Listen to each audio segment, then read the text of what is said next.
Bienvenue. Aujourd'hui, on plonge dans l'histoire d'une figure très connue au Maroc, Fatima Al-Firia. Presque tout le monde apprend dès l'école primaire qu'elle a fondé Al-Qarawiyyin à Fès, la célèbre mosquée et université, en 859. Une histoire qu'on connaît par cœur, enfin qu'on pense connaître. Oui, c'est une histoire fondatrice, pour ainsi dire. Mais aujourd'hui, on va essayer de voir d'où vient ce récit.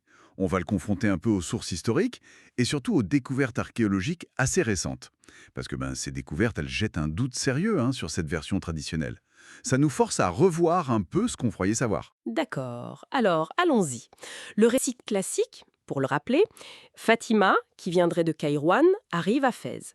Elle hérite d'une fortune considérable et par piété décide de fonder Al-Qarawiyyin. Et on dit aussi que sa sœur, Mariam, aurait fondé, elle, la mosquée des Andalus. C'est ça? C'est ça, c'est l'histoire populaire. Mais le souci, c'est qu'elle repose en fait sur une seule et unique source. Une source écrite bien plus tard, Ibn Abizar. C'est un chroniqueur du XIVe siècle. Il écrivait sous les Mérinides, donc plusieurs siècles après l'époque supposée de Fatima. Ah oui, XIVe siècle. Et ce chroniqueur, Ibn Abizar, sa fiabilité est remise en question. C'est le moins qu'on puisse dire, oui. Des historiens sérieux, comme Huissi Miranda par exemple, ont parlé de ses erreurs et fantaisies, carrément. On sait qu'il avait tendance à embellir, parfois même à inventer des choses pour légitimer certaines figures, certains événements, y compris d'ailleurs la fondation de Fès par Moulay Idriss, qui est elle aussi discutée d'un point de vue archéologique.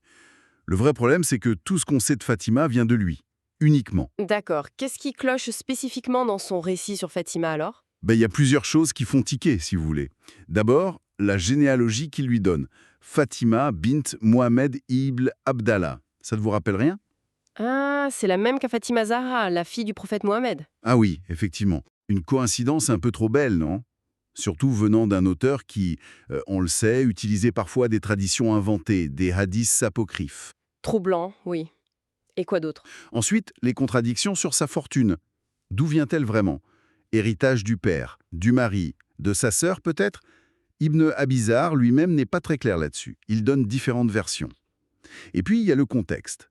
Cette histoire de fondatrice très pieuse, elle apparaît à un moment où la dynastie idrisside, dont les Mérinides se réclamaient, avait une réputation un peu ternie, à cause des frasques d'un prince, Yahya ibn Hayya. Donc, ce récit édifiant sur Fatima aurait pu servir à redorer un peu le blason familial, si on veut.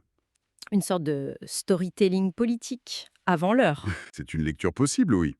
D'ailleurs, c'est curieux, mais Ibn Abizar introduit au même moment plein d'autres figures féminines fortes. Mariam, la sœur, Atika, l'épouse de Yahya, une femme juive victime du prince. C'est comme si, soudainement, l'histoire de Fès devenait très féminine, quoi. Et puis, il y a les détails de la construction d'Al-Qarawiyyin. Il dit que tous les matériaux venaient du site même le sable, alors que le sol est calcaire. Bon. Il dit aussi que le puits a été creusé dans la cour, mais la cour actuelle date des Zénètes, bien après les Idrissides. Ah d'accord. Sans oublier Fatima qui aurait jeûné pendant toute la durée des travaux. Tout ça, ça construit une image de sainteté, un mythe presque trop parfait pour être vrai. Et c'est là qu'intervient l'archéologie, qui vient bousculer tout ça. Exactement. La preuve matérielle, elle raconte autre chose. Lors de fouilles réalisées derrière l'emplacement du mihrab originel d'Al-Qarawiyyin, ils ont trouvé une longue inscription sur une poutre en bois, très ancienne, écrite en caractères koufiques anciens, typiques de l'époque idrisside. Et qu'est-ce qu'elle dit, cette inscription? Alors, elle est datée très précisément, 263 de l'Hégire, ce qui correspond à l'année 877 de notre ère. Et surtout, elle dit clairement que la construction de la mosquée a été ordonnée par le prince idrisside Daoud ibn Idriss.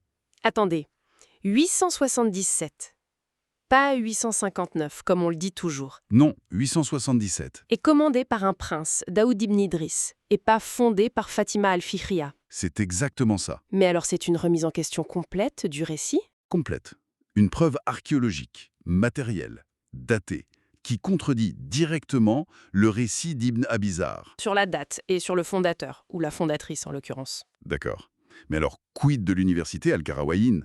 est mondialement connue comme l'une des plus anciennes universités. Oui, alors la mosquée a très certainement servi de lieu d'enseignement assez tôt, comme beaucoup de grandes mosquées à l'époque.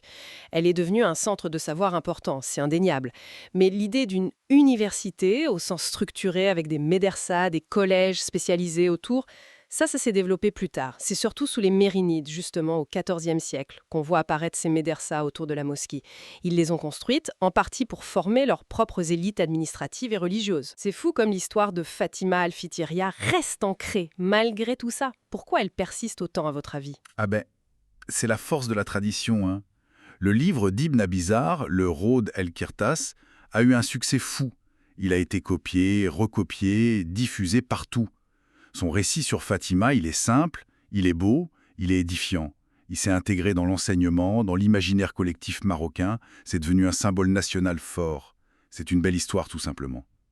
Mais aujourd'hui, des historiens marocains reconnus, comme Chafik Ben Chekroun ou Mohamed Kabli, en s'appuyant justement sur la critique des sources et sur cette découverte archéologique, remettent sérieusement en cause cette version. L'archéologie, elle apporte des faits matériels, tangibles. Donc, si on résume, l'histoire très populaire de Fatima al-Firia, la pieuse fondatrice d'Al-Qarawiyyin, en 859, elle repose en fait sur une seule source, écrite des siècles après et dont la fiabilité est discutable, Ibn Abizar. Et cette histoire est contredite par une preuve archéologique majeure, une inscription trouvée sur place qui attribue la fondation au prince Daoud ibn Idriss et qui date la mosquée de 877. C'est la conclusion qui s'impose, oui, au vu des éléments actuels. Bon, quelle réflexion ça nous inspire, tout ça, hein. Ça nous montre à quel point les récits historiques, même ceux qui nous semblent les plus solides, les plus fondamentaux, peuvent être construits, façonnés, parfois pour des raisons politiques ou culturelles de leur époque. Et ça pose une question assez vertigineuse pour la mémoire collective, non ? Que se passe-t-il quand un mythe fondateur, un récit transmis et chéri pendant des siècles, se retrouve face à face avec la réalité brute, froide, d'une preuve matérielle, un morceau de bois gravé il y a plus de 1000 ans? Voilà qui donne à réfléchir.